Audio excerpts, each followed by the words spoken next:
This is about the big picture of living and working in the country, and we really rely on a high quality workforce across all of health for the system to function.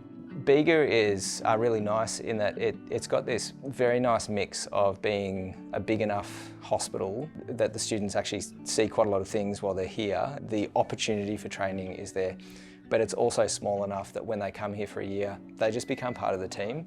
Yeah, it's been probably the highlight of my tertiary education so far. In a rural location, we get to be a little bit more hands-on. Living down here is awesome. One of the housemates is teaching us to surf, been playing footy, cricket. It's, been a really nice lifestyle. So we're trying to join up education, training and workforce development in a single pipeline or pathway that enables us to solve some of the issues we know we have with the maldistribution of rural health workforce in Australia. All right, so given the history, we're suspecting a possible PE here. All right, can I get oxygen away, please, Joe? Running the simulations is good practice and good exercise for the real world. Obviously, it's lower stakes here, but it still feels very high pressured. All right, hands off.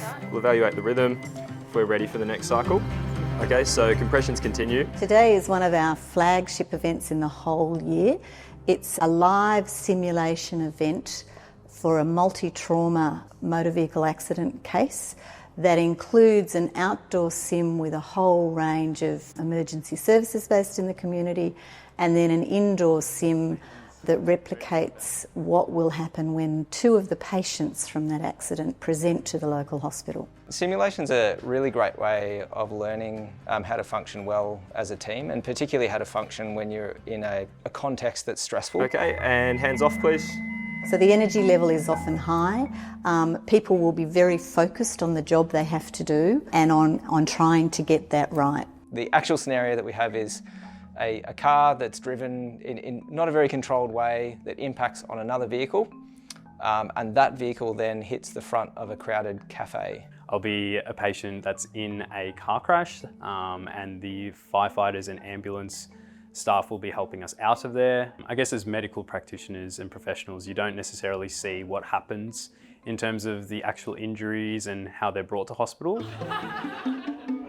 So we want it to be as high fidelity as possible, which means that people can actually really immerse themselves in a simulation and feel like it's the real thing. It looks pretty sore, very realistic, but not feeling too sore, which is good, but keen to see how it all unfolds out there. So this is coagulated blood. It's one of the most amazing things I've ever found. It is so much fun. This will come in with a tourniquet on, so it shouldn't be actively bleeding. I have 3 rib fractures and some seatbelt abrasions. It's fun to see what the injuries would actually look like, and kind of weird to be all make-upped up and not actually in pain. Broken arm. So yeah, I reckon we'll have you just down in front of here. So this is obviously a bit of a spectacle. For the emergency services, we're also running this as something that gives them the opportunity to work together as a team. 000, where are you calling from? I'm in Bega. There's been a bad accident. It's really bad. It's just in town on the main street. There are people in front of the cafe that I think were hit by the car, and they look pretty hurt. Okay, confirming. Fire and rescue and ambulance have been dispatched.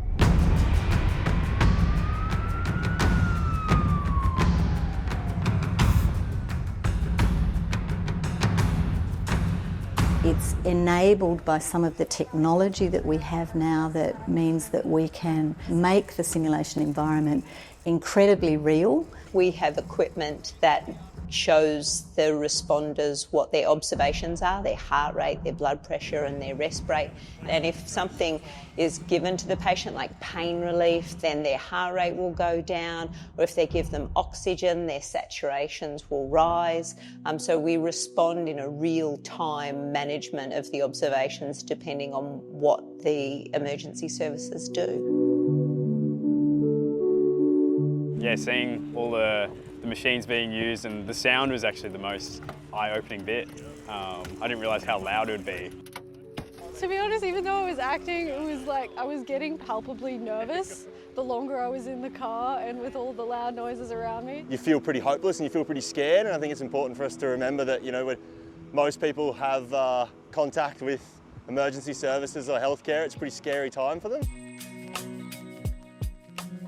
Because of their good acting skills, they've taken away a lot of information from it. They know what it's like to be from the patient's perspective from it, but also the emergency services have benefited from their fantastic acting. Often there's things that happen to people, particularly in a trauma situation, we don't see what that looks like. The scenario is it's quite complicated. There's lots of people involved, there's competing priorities, and it's really great to watch that play out. It's quite hot, so all those little things that you don't really think about, I actually got to experience. So I'm a product of this system. I came here for a rural year 19 years ago, and I had a great year. Yeah, I love it when I can be involved in hopefully helping the next generation of medical students and junior doctors to have the same impression and experience of coming to the country.